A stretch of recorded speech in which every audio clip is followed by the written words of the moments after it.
family. This is Take 5 with Nanette, where we spend a few moments looking at a nugget of information that has the potential to help all of us change our perspective and learn to think for a change. I entitled this Take 5 Chaotic Coach. And some of you are probably thinking, Nanette, that is not a title that you want to give yourself. But it's the way I have felt for the last month. And sometimes we invite chaos into our lives. And you guys know that I'm big about just being authentic and real with you. And so I'm going to share how I really kind of invited chaos into my life. I had had a digital planner that I had purchased and was on my iPad Pro, and I was using the whole last year.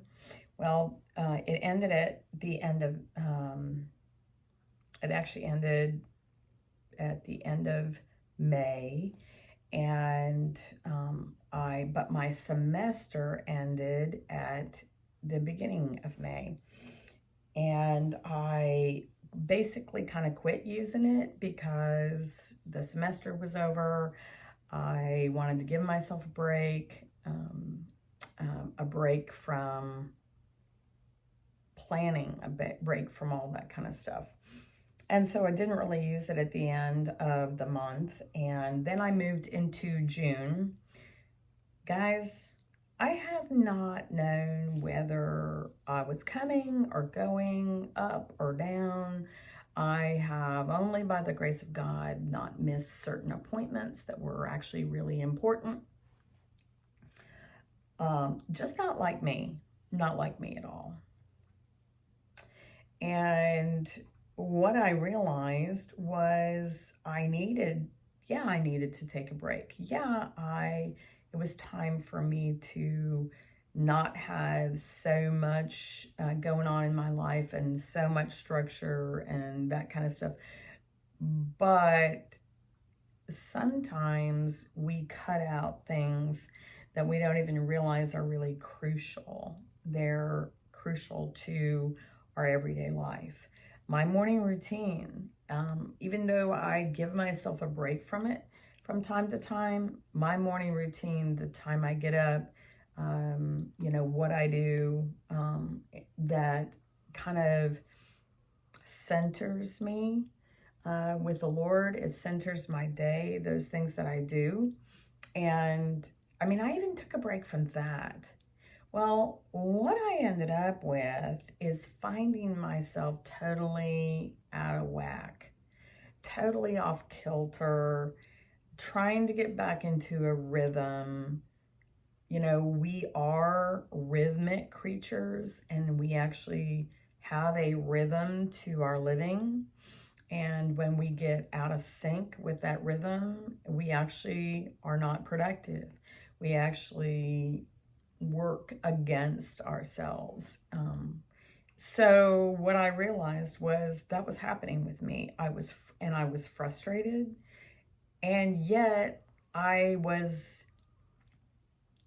looking at, and this is just me. It's something I've had to learn to deal with in my life, that sometimes I will buck something for no reason at all. So I looked at ordering the same planner and just reusing the planner that had been successful for me, and I didn't want to do it. So instead, I'm like, okay, well, you need something because this is obviously not going to work for you. And so I ordered something totally different and haven't used it. I think I've used it one day in the last 2 weeks.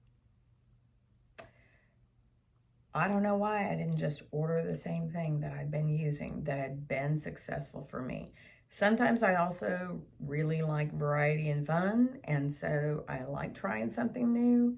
And,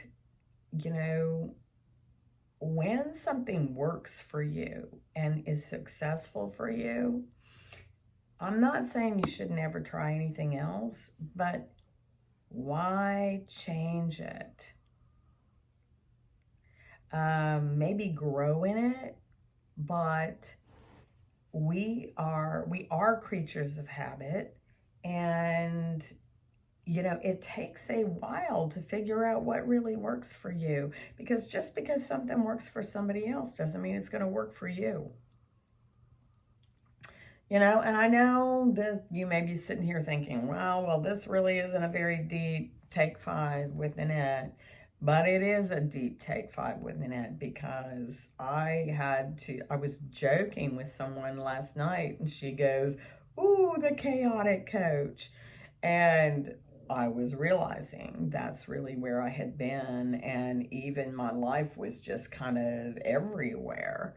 And I was doing good just to be where I needed to be and not plan something that would, um, interfere with something else or overlap things that overlapped. I've had to shift things around, and I felt like I was not being a person of my word, and I was overcommitting, or then I would commit to nothing because I couldn't remember what I had on that day. And so, um, you know, for me, one of the things that I was getting out of that is, okay, Nanette, why are you bucking this system when it works for you? Why did you feel like you needed to just give up everything and stop everything to take a break? To take a break doesn't mean that we have to stop doing everything that works for us. And we can take a break from what we've been doing and continue to do other things. And maybe this take five is for me, but I have a feeling if this is something that I struggle with, that other people have struggled with it before too. So anyway, thanks for listening, and we'll see you next time.